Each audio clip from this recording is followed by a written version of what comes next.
قرآن حکیم کے تیسرے پارے کی تفسیر کا خلاصہ پیش خدمت ہے، بہت غور سے سنیے گا۔ سب سے پہلے آیت الکرسی ہے۔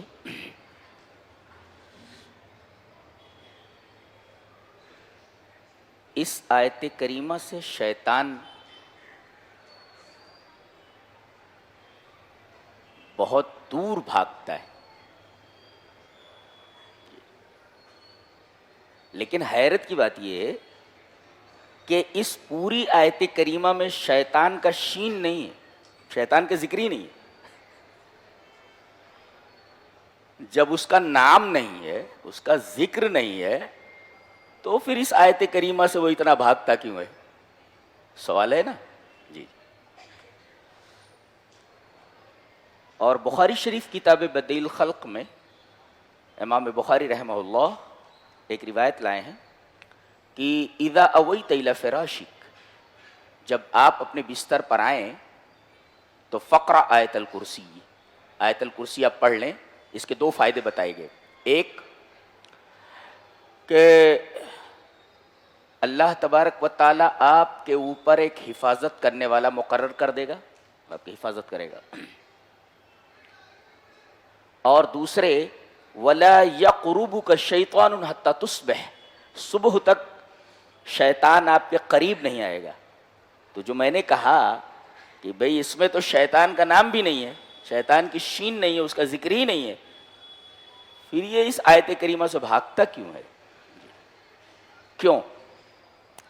اس کی وجہ یہ ہے کہ پورے قرآن حکیم میں توحید کو جس طرح کھول کھول کر اس آیت کریمہ میں بیان کیا گیا ہے، کسی اور آیت کے اندر اس طرح توحید کو واضح طور پر نہیں بیان کیا گیا ہے۔ ایک ہذا واحد۔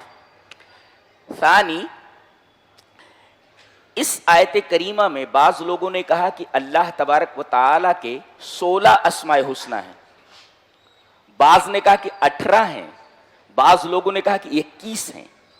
اب اتنے سارے اللہ تبارک و تعالیٰ کے نام یہاں موجود ہیں اور سب بڑے اہم نام ہیں اس کے، اور اتنے نام کسی اور آیت کے اندر ہیں ہی نہیں، لہذا یہ آیت کریمہ اعظم آیت القرآن ہے، قرآن حکیم کی سب سے عظیم آیت ہے۔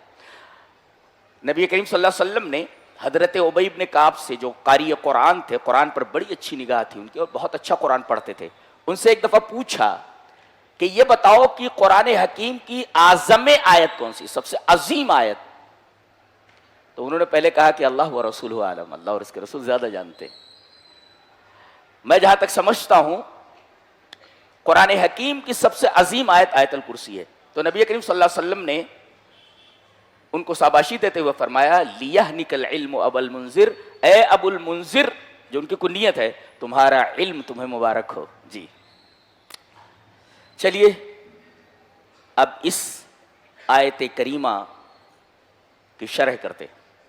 سب سے پہلے اللہ تبارک و تعالیٰ کا نام ہے اللہ، یہ ہے نام لو تو دل دھڑکنے لگتا ہے، ایسا نام ہے وہ۔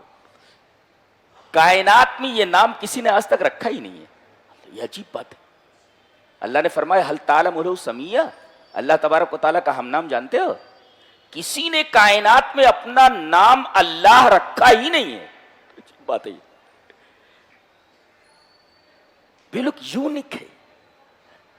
اور اللہ نے اپنے اسی نام اسم الجلالہ سے اس آیت کریمہ کو شروع کیا ہے، اللہ۔ اب بتایا جا رہا ہے کہ اللہ کی تفسیر کیا ہے، تو اللہ خود اپنے نام کی تفسیر فرماتا ہے، لا الہ الا ہو، جی، یا لا معبود بحق سوا، یہ اللہ کی تفسیر ہے۔ اور اللہ کی یہ تفسیر کلمہ توحید سے کی گئی ہے۔ کلمہ توحید کیا ہے؟ لا الہ الا اللہ، نا لا الہ الا ہو، ایک ہی بات ہے۔ تو لا الہ الا اللہ یہ کلمہ توحید ہے، اور اللہ تبارک و تعالی نے اپنے نام کی تفسیر کلمہ توحید سے کی ہے۔ جی اللہ کون؟ لا الہ الا ہو، اے لا الہ الا اللہ۔ تو اللہ کی تفسیر کس سے ہوئی؟ کلمہ توحید سے۔ یہ دیکھیے سب سے پہلی چیز تو یہ. اب اس کے بعد یہ بتایا گیا کہ اللہ وہ ہے کہ اس کے علاوہ کوئی عبادت کے لائق نہیں. وائی؟ کیوں؟ جواب دیا جا رہا ہے اس لیے کہ وہ الحی ہے، زندہ ہے. اس کا مطلب یہ ہوا کہ اللہ تبارک و تعالی اس وجہ سے لائق عبادت ہے کہ وہ زندہ ہے. جی، جو مر جائے یا جو عدم سے وجود میں آیا ہو وہ لائق عبادت نہیں ہوتا. جی، یہ دیکھیے الحی، تو پہلی صفت الحی لائے گی. کیوں؟ یہ سوال ہے. جواب اس کا یہ ہے کہ هذه الصفت تتضمن جميع الصفات الذاتیہ. اللہ تبارک و تعالیٰ کی جتنی ذاتی صفات ہیں وہ سب اس کے اندر شامل ہے، الحی کے اندر. جی جی، تو سب سے پہلے اسی کو لانا ضروری تھا، اس لیے کہ ذات جو ہوتی ہے صفات سے پہلے ہوتی ہے، لہذا الحی کو پہلے لایا گیا. اچھا، جو زندہ ہوتا ہے کبھی کبھی اسے مدد کی ضرورت پڑتی ہے. جتنے زندہ ہیں سب کو مدد کی ضرورت پڑتی ہے. تو کیا اللہ ایسا زندہ ہے جس کو مدد کی ضرورت پڑتی ہے؟ اس شبہ کا جواب دیا گیا القیوم سے. القیوم کا مطلب قائم بنفسہ، خود قائم بنفسہ ہے. وہ قائم بشؤون عبادہ، وہ خود قائم ہے اور دوسروں کے قیام کا سبب ہے. اس کی وجہ سے ساری چیزیں قائم ہیں. جی جی جی، اس کا مطلب وہ خود قائم ہے، وہ کسی کی مدد سے وہ قائم نہیں ہے بلکہ پوری کائنات اس کی وجہ سے قائم ہے. تو قائم بنفسہ و قائم بشؤون عبادہ، خود وہ قائم بنفسہ ہی ہے اور دوسرے تمام بندوں کے معاملات کی نگرانی کرنے والا ہے. یہ ہے، یہ قیوم کا مطلب ہے. یعنی کبھی زندہ کسی دوسرے کا محتاج ہوتا ہے کہ وہ ذرا میری نگرانی کرے، میرے قیام کا سبب بن جائے.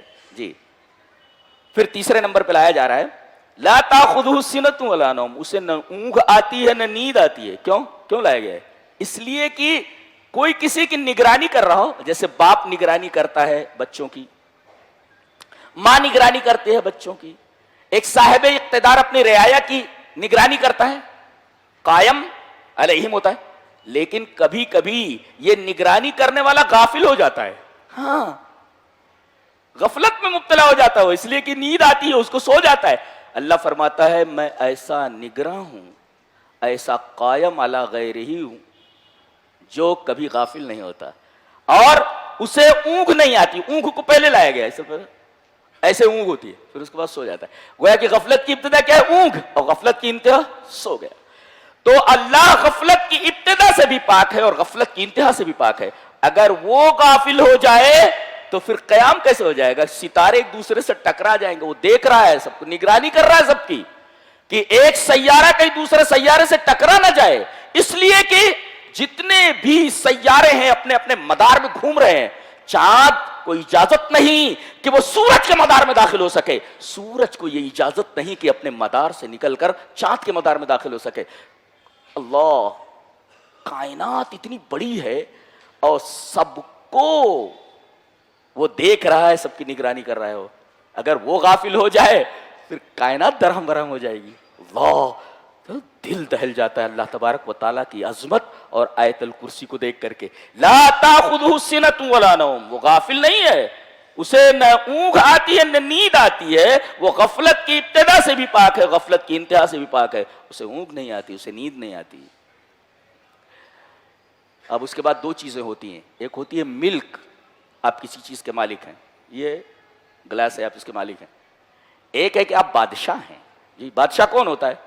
جو مالک کا مالک ہوتا ہے. مالک ہوتا ہے جو کسی چیز کا مالک ہو. اور بادشاہ کون ہوتا ہے؟ جو مالک کا مالک ہوتا ہے. جی، مالک کا مالک ہوتا ہے. تو پہلے ملکیت بتائی گی کہ یہ جو حی ہے، قیوم ہے، جسے نیند نہیں آتی، جسے اونگ نہیں آتی، اس کی ملکیت کیا ہے؟ بتایا گیا لہو ما فی السماوات و ما فی الارض. ما جو ہوتا ہے عاقل اور غیر عاقل دونوں کے لیے آتا ہے. جس کے پاس عقل ہے اس کے لیے بھی، اور جس کے پاس عقل نہیں ہے، یعنی جاندار، حیوانات، جمادات، نباتات، ساری چیزیں ماں کے عموم میں داخل ہیں. تو تو یہ ساری چیزیں اس کی ملکیت ہیں جی، سب کا مالک وہی ہے. اور لہو کو پہلے لایا گیا جو ظرف ہے، ظرف کو مقدم کر کے بتایا گیا لہو اسی کی ہے، اسی کی ہے ملکیت، یعنی اس کے علاوہ کسی اور کی ملکیت نہیں ہے کائنات میں. کائنات کے ذرے ذرے کا چاہے عاقل ہو یا غیر عاقل، سب کا مالک وہی ہے. بابا گیری کی دھجی اڑا دی گئی ہے جی، جب ان کے پاس کچھ ہے ہی نہیں، جب وہ بادشاہ ہے سب اس کی ملکیت میں ہے، تو یہ کیا دے سکتے ہیں؟ یہ کیا دے سکتے ہیں کسی کو؟ دھجیاں اڑا دی گئی ہیں، اس میں مکمل غیر اللہ کی نفی کر دی گئی. اس کے بعد یہ کہا جا رہا ہے اچھا ملکیت تو ہے، اچھا کوئی کسی چیز کا مالک ہو مگر اس کے پاس دبدبا نہ ہو، کوئی اس کے اوپر پریشر بنا لے، اپنے فیصلے کو بدل دے. جیسے بادشاہ نے فیصلہ کیا کہ اس آدمی کو تاعمر جیل بھیج دیا جائے. اب جس کے بارے میں یہ فیصلہ بادشاہ نے کیا ہے اس کی بیوی آتی ہے اور بادشاہ کی بیوی سے ملتی ہے، رانی سے. رانی صاحبہ، میرے شوہر کو آپ کے شوہر نے جیل بھیجوا دیا ہے، ذرا میری مدد فرمائے. اب یہ رانی راجا کے پاس آتی ہے، کیا جی تم نے ایک آدمی کو جیل میں ڈال دیا ہے، میں کہتی ہوں کہ اس کو جیل سے نکالو نہیں تو میرے قریب نہیں آنا. یہ دیکھو یہ دبدبا ہے، پریشر بنانا ہے. اللہ فرماتا ہے میرے اوپر کوئی پریشر نہیں بنا سکتا جی، ملکیت کے ساتھ جاہ بھی ہے، دبدبا ہے میرا. اللہ فرماتا ہے من ذا الذی یشفع عنده الا باذنہ، اس کی اجازت کے بغیر کون سفارش کر سکتا ہے؟ ان کو معاف کر دو، ان کو معاف کر دو، ان کو یہ دے دو، ان کو یہ دے دو. اور یہاں استفہام انکاری ہے، یہاں نفی میں جملے کو نہیں لایا گیا ہے جی. لا یشفع عنده الا باذنہ، من ذا الذی یشفع عنده الا باذنہ کہا گیا. اس کا مطلب یہ ہوتا ہے کہ الاستفہام اقوی من النفی، اس لیے کہ استفہام جو ہوتا ہے نفی سے اقوی ہوتا ہے جی. ایسا کہا جاتا اس کے پاس بغیر اس کی اجازت کے کوئی سفارش نہیں کر سکتا، یہ جملہ نافیہ ہے، جملہ نافیہ نہیں لایا گیا. یہ کہا جا رہا ہے کون ہے جو اس کی اجازت کے بغیر کسی کی سفارش کر سکے، ہو تو سامنے آئے. اللہ اکبر، دیکھ رہے ہیں آپ، ایک طریقے کا چیلنج ہوتا ہے استفہام انکاری میں جی، کس کی اوقات ہے سامنے آئے. اگر ایسا کہا جاتا اس کے پاس اس کی اجازت کے بغیر کوئی کسی کی سفارش نہیں کر سکتا، جملہ نافیہ ہے. لیکن جملہ نافیہ نہیں لایا گیا، استفہام انکاری لایا گیا. استفہام انکاری جو ہوتا ہے نفی سے اقوی ہوتا ہے. من ذا الذی یشفع عنده الا باذنہ، کون ہے جو اس کی اجازت کے بغیر کسی کی سفارش کر سکے؟ اس کو یہ دے دو، اس کو وہ دے دو، اس کو بیٹا دے دو، اس کو بیٹی دے دو، اس کی فلاں مراد پوری کر دو. کون ہے جو اس کی اجازت کے بغیر سفارش کر سکے؟ ہو تو سامنے آئے. یہ مطلب ہے اس کا استفہام انکاری. کیا بات ہے.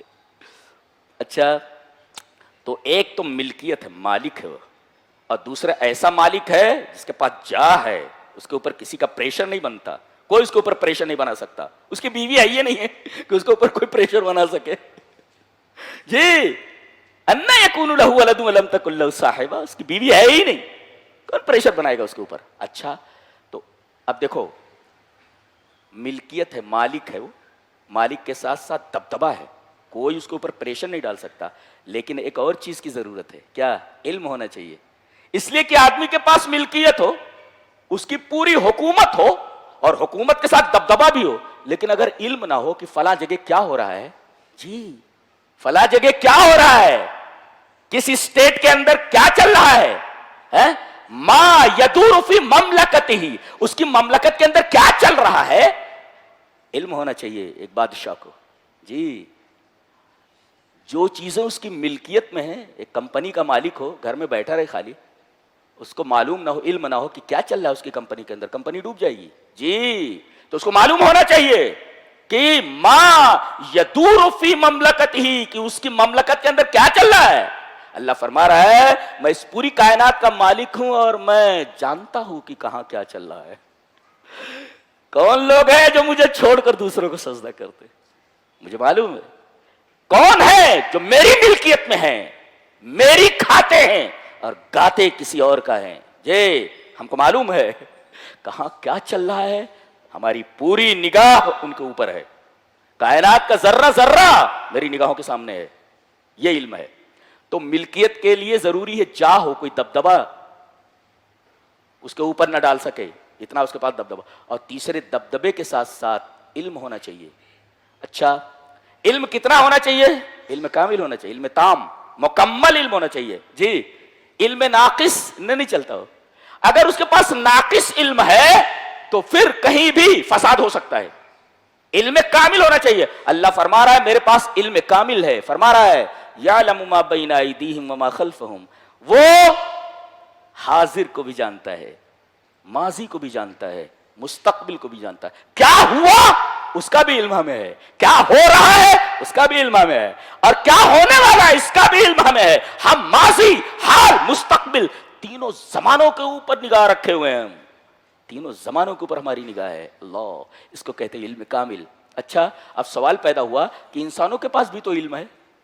اللہ فرما رہا ہے دو چیزیں ہیں, وَلَا يُحِيطُونَ بِشَيْءٍ مِّنْ عِلْمِهِ إِلَّا بِمَا شَاءَ. ایک تو جو کچھ علم ملا ہے لوگوں کو وہ اللہ کی مشیت سے ملا ہے. جی ایک ہماری دین ہے وہ جو ملا ہے, اللہ کی مشیت, بما شاء, اللہ کی مشیت. اور دوسرے جو علم ملا ہے تھوڑا ملا ہے. جی وَلَا يُحِيطُونَ بِشَيْءٍ مِّنْ عِلْمِهِ, لا کے بعد نکرہ لایا گیا, اور نکرہ تحت النفی تو عموم کا فائدہ دیتا ہے. علم تھوڑا ہے. ابھی دیکھو ایک ڈاکٹر کو دیکھو, کہہ رہے ہیں کون ہے یہ, بولے آئی اسپیشلسٹ ہے. اچھا ذرا دیکھیے میری آنکھ میں کیا ہے, دیکھا چیک کیا, نہیں سمجھ میں آ رہا ہے. پھر وہ بڑے ڈاکٹر کو ریفر کرتا ہے. پھر جب بڑا ڈاکٹر بھی ہتھیار ڈال دیتا تو کہتا ہے امریکہ لے جاؤ, اور امریکہ پہنچتے پہنچتے امریکہ کا ڈاکٹر بولتا بھی نہیں چلی گئی. آنکھ کے اندر جو قوت تھی دوبارہ لے آنا.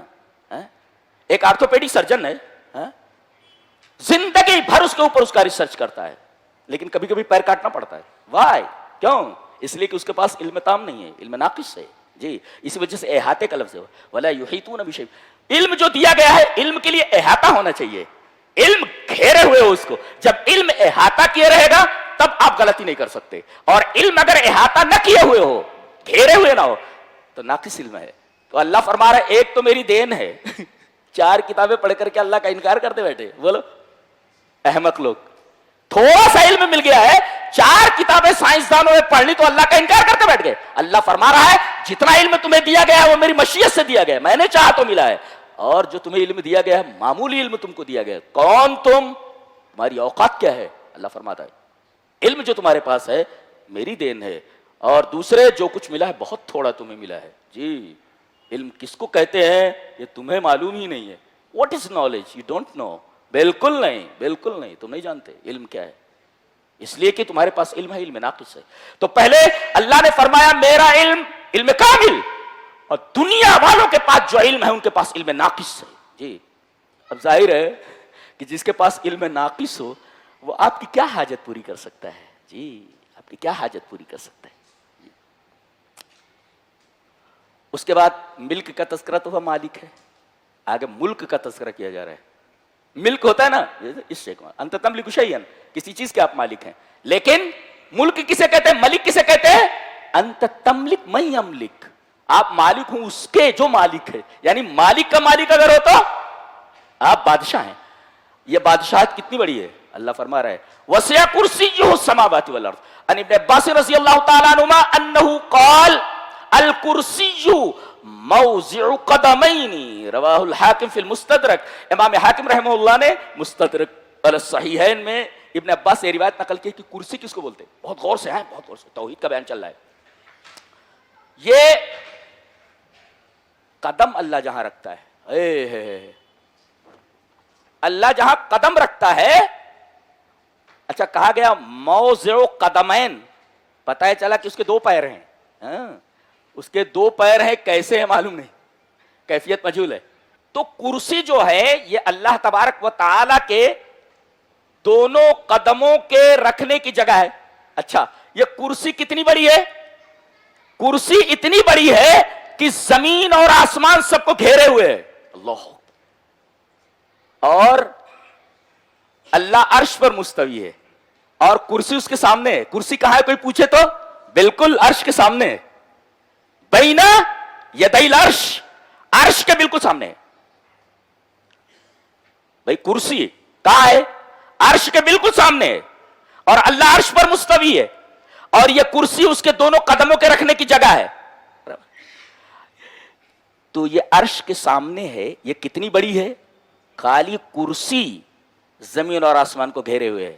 اور یہ کرسی کتنی بڑی ہے عرش کے مقابلے میں؟ العرش اکبر من الکرسی. عرش کرسی سے بڑا ہے. کتنا بڑا ہے؟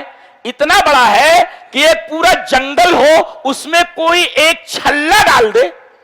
چھلا کتنا چھوٹا ہوتا ہے, جنگل کتنا بڑا ہے. اللہ اکبر. ایک جنگل کے مقابلے میں ایک چھلے کی کیا اوقات ہے. اللہ اکبر.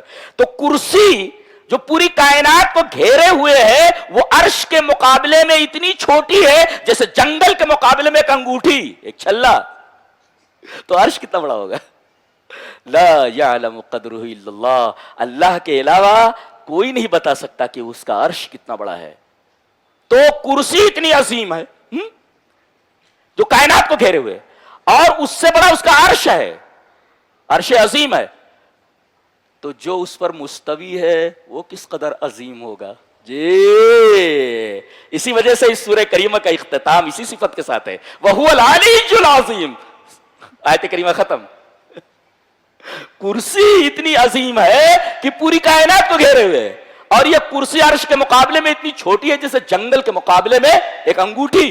جی اور جو عرش پر مستوی ہے وہ کس قدر عظیم ہوگا. رونگٹے کھڑے ہو جانے چاہیے. ہمارا رب اتنا عظیم الشان ہے, اس کو چھوڑ کر کے اگر کوئی کسی کے پاس مانگنے جائے, اس کا مطلب ما قدر اللہ کا قدری, اللہ تبارک و تعالیٰ کی قدر ہی نہیں سمجھی اس نے. اور آیت الکرسی میں اللہ تبارک و تعالیٰ کی عظمت کو سمجھایا گیا کہ وہ کیا ہے. جی جی جی. وسع کرسیہ السماوات والارض.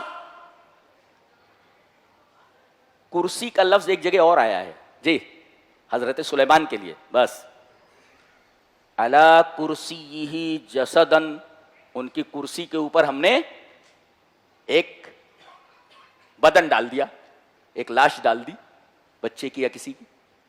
تو کرسی کا لفظ حضرت سلیمان کے لیے آیا ہے. اور کون تھے سلیمان بتاؤ؟ کوئی عام آدمی تھے؟ بادشاہ تھے. جی تو بادشاہ کے لیے جو کرسی ہوتی ہے نا, کرسی, اللہ تبارک و تعالیٰ ملک, ملک ہے وہ, اس کے لیے کرسی ہے. ان لوگوں کی کرسی تو چھوٹی موٹی ہوتی ہے, تخت چھوٹا موٹا ہوتا ہے, اور اس کی کرسی ایسے جہاں وہ پیر, موضع و قدمین, دونوں قدموں کے رکھنے کی جگہ اتنی بڑی ہے کہ پوری کائنات کو گھیرے. اس سے بڑا عرش. عرش کتنا بڑا ہے. لا یعلم قدرہ الا اللہ, لا یعلم قدرہ الا اللہ. اور جو اس پر مستوی ہے وہ کتنا عظیم الشان ہے, یہ بتایا گیا. وسع کرسیہ السماوات والارض. اس کی کرسی آسمان اور زمین کو گھیرے ہوئے ہے, گھیرے ہوئے. جی اچھا, اتنی بڑی کائنات ہے, اتنی بڑی کائنات ہے, کیا اس کو سنبھالنے میں اسے تکلیف ہو رہی ہے؟ لفظ کیسے استعمال کیا گیا دیکھو, ولا یؤودہ حفظہما. اس کی حفاظت اس کے اوپر بھاری نہیں ہے. آدمی ایک گھر کی حفاظت نہیں کر سکتا. بچہ کہاں جا رہا ہے, بچی کہاں جا رہی ہے, خود کہاں جا رہے ہو, پتہ نہیں. پوری کائنات کا ذرہ ذرہ اس کی نگاہوں کے سامنے ہے, اور بھاری نہیں ہے اس کے اوپر. لا یؤودہ اے لا یثقلہ. جی عود کا مطلب سمجھتے ہیں, عود کا, ولا یؤود, عود کا مطلب ہوتا ہے کوئی چیز سیدھی ہو, ایسے ایسے ایسے کوئی چیز سیدھی ہو, اور اس کے بعد ایسے جھکا دی جائے, ایسے ایسے ایسے جھکا دی جائے, اس کو کہتے ہیں عود. عود, عود میں جھکنا. جیسے ہوتا ہے نا, بعض مرتبہ کوئی شریر لڑکا مکتب میں ہوتا ہے تو استاد کیا کرتا ہے, ادھر آ, چل مرغا بن جا. اب اسے مرغا بنا دیتے ہیں, ایک سیدھی چیز ٹیڑھی ہو گئی, اس کے اوپر 2-3 اینٹیں رکھ دیتے ہیں. دیٹ از کالڈ عود. تو کسی کے اوپر بوجھ لاد دیا جائے تو جھک جاتا ہے. تو اللہ تبارک و تعالی اتنی بڑی کائنات کا بادشاہ ہے, کیا اس کی حفاظت اس کے اوپر گراں ہے کہ وہ جھک جائے؟ لا, نہیں جھک. اے ولا یؤودہ حفظہما. پوری کائنات کی حفاظت اس کے اوپر بھاری نہیں ہے. اور اس کے بعد اللہ کی 2 صفتیں بڑی عجیب و غریب ہیں. دیکھو پہلے, وَهُوَ الْعَلِيُّ الْعَظِيمُ. علی بالوزن فعیل, صفت مشبہ ہے. اور صفت مشبہ کیا ہوتا ہے؟ الصفۃ المشبہۃ لازمۃ لا ينفک عنہا الموصوف. جی یہ صفت مشبہ جو ہوتی ہے موصوف سے کبھی جدا نہیں ہوتی. اس کا مطلب علو, علو کا مطلب ہوتا ہے اب اس سے اونچا کوئی نہ ہو.